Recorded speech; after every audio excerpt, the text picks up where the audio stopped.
वक्फ कानून को लेकर के दायर याचिकाओं पर आज दूसरे दिन सुप्रीम कोर्ट ने सुनवाई की और सुप्रीम कोर्ट ने केंद्र सरकार को जवाब देने के लिए 7 दिन का समय दिया है।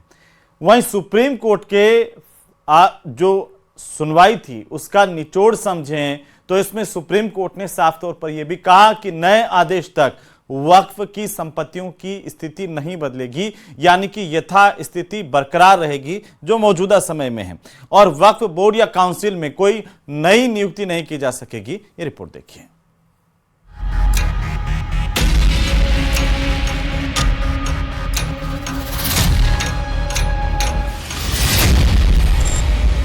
कि ये कानून कहीं ना कहीं संविधान के खिलाफ बना है। ये संविधान की जीत है, किसी पक्ष की जीत नहीं है। Some of the politicians, some of the people in the society who have not got the mandate of the people, from the back door, they think that they will misuse the court.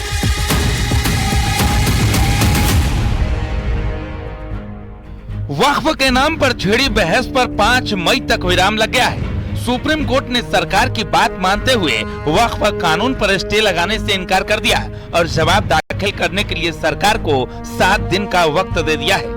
इसके बाद 5 दिन के भीतर विरोधी पक्ष को अपनी बात रखनी होगी। कि जो 5 तारीख की जो मुकर्रर हुआ है उस दिन से पूरे मामले की अंतिम सुनवाई शुरू हो जाएगी। इसलिए अब अंतरिम आदेश का कोई मुद्दा नहीं है, वो मुख्य रूप से जो मेन पिटीशन है उस पर सुनवाई शुरू होगी।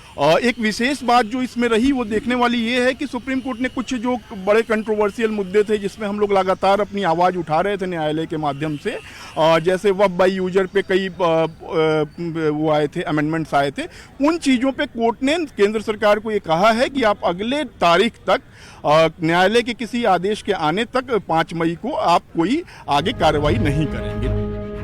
यानी कि जिस वक्फ बिल पर ज्वाइंट पार्लियामेंट्री कमेटी को 97 लाख ज्ञापन मिले थे, जिस पर जेपीसी की 38 बैठकें हुई और 128 घंटे चर्चा हुई, संसद से पास उस कानून पर 7 दिन का विराम लग गया है। लेकिन नए वक्फ कानून के लिए विरोधियों के लिए सबसे बड़ा झटका है, सुप्रीम कोर्ट ने नए वक्फ कानून पर स्टे लगाने से इनकार कर दिया और साथ ही आर्टिकल 26 पूरी तरह धर्मनिरपेक्ष बता दिया।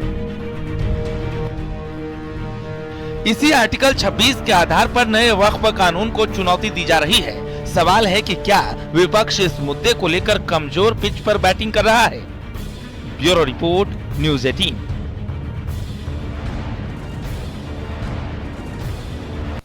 तो वहीं वक्फ पर सुप्रीम कोर्ट में सुनवाई के बीच उपराष्ट्रपति जगदीप धनखड़ ने आज न्यायिक अधिकारियों पर बहुत बड़ी टिप्पणियां की हैं। उन्होंने न्यायपालिका के लिए कड़े शब्दों का इस्तेमाल करते हुए कहा कि अदालतें राष्ट्रपति को आदेश नहीं दे सकती।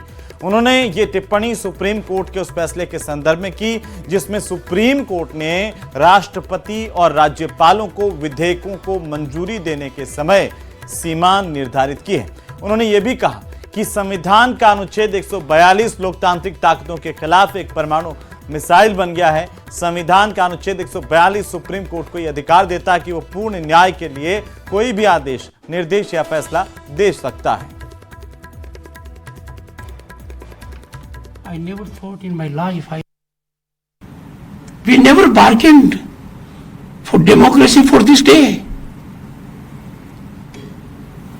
President being called upon to decide in a time-bound manner, and if not, becomes law. So we have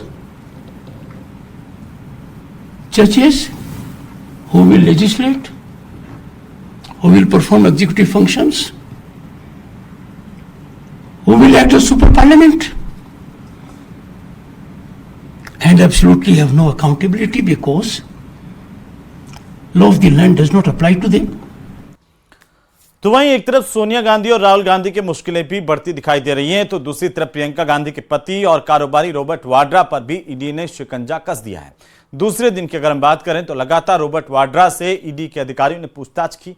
कारोबारी और सोनिया गांधी के दामाद रॉबर्ट वाड्रा से हरियाणा भूमि सौदे से जुड़े मनी लॉन्ड्रिंग मामले को लेकर के ये विस्तृत पूछताछ हुई है। ये रिपोर्ट देखिए।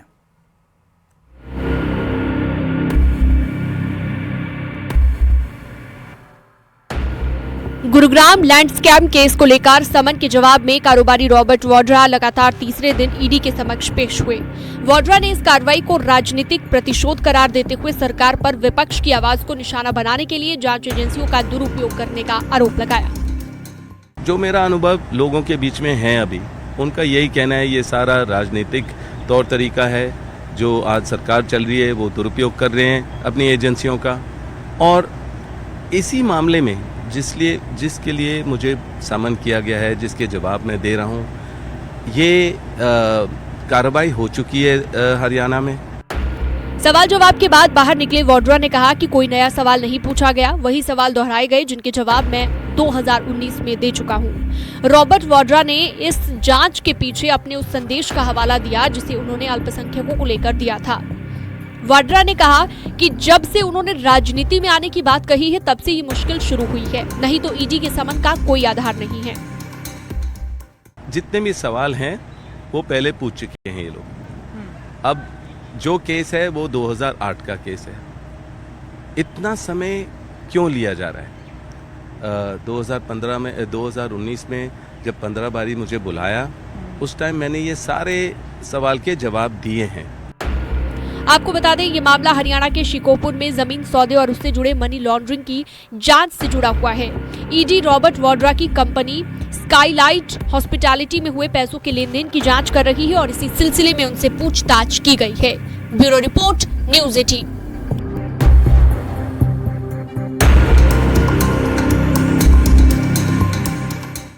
और चलिए अब बात करेंगे बिहार की सियासत की, क्योंकि चुनाव आने वाले हैं और पटना में महागठबंधन की बैठक के बीच सांसद पप्पू यादव ने बड़ी मांग रख दी। पप्पू यादव ने कहा कि कांग्रेस को कम से कम 100 सीट या उससे ज्यादा सीट पर विधानसभा का चुनाव बिहार में लड़ना चाहिए। वहीं तेजस्वी के चेहरे के सवाल पर पप्पू यादव ने कहा कि यह आरजेडी का फैसला है, महागठबंधन का नहीं। रिपोर्ट देखिए।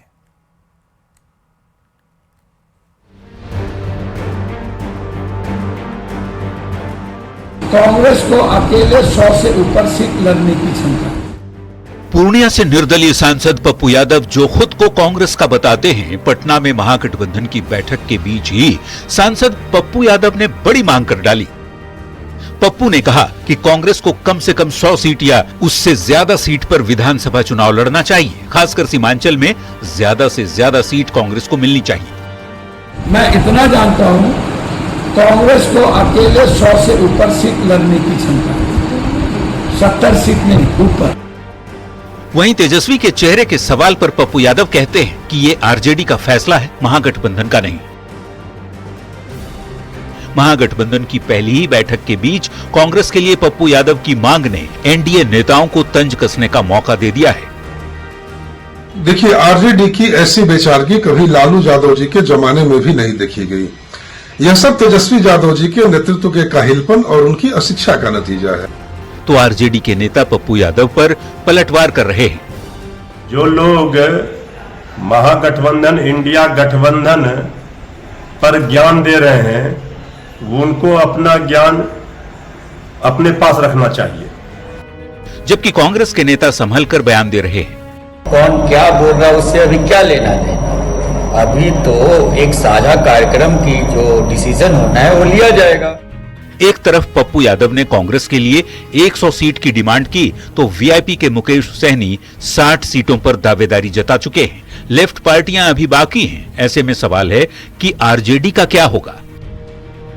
खैर, भले ही पप्पू यादव निर्दलीय सांसद हों, लेकिन जीतने के बाद से ही वो कांग्रेस के समर्थन में खड़े रहे हैं। उनकी पत्नी खुद कांग्रेस की सांसद हैं। ऐसे में कांग्रेस के लिए उनकी बैटिंग आरजेडी की टेंशन बढ़ाने वाली है। न्यूज़ 18 के लिए पूर्णिया से कुमार प्रवीण और पटना से आनंद अमृतराज के साथ ब्यूरो रिपोर्ट। तो उधर नासिक की काठी गली में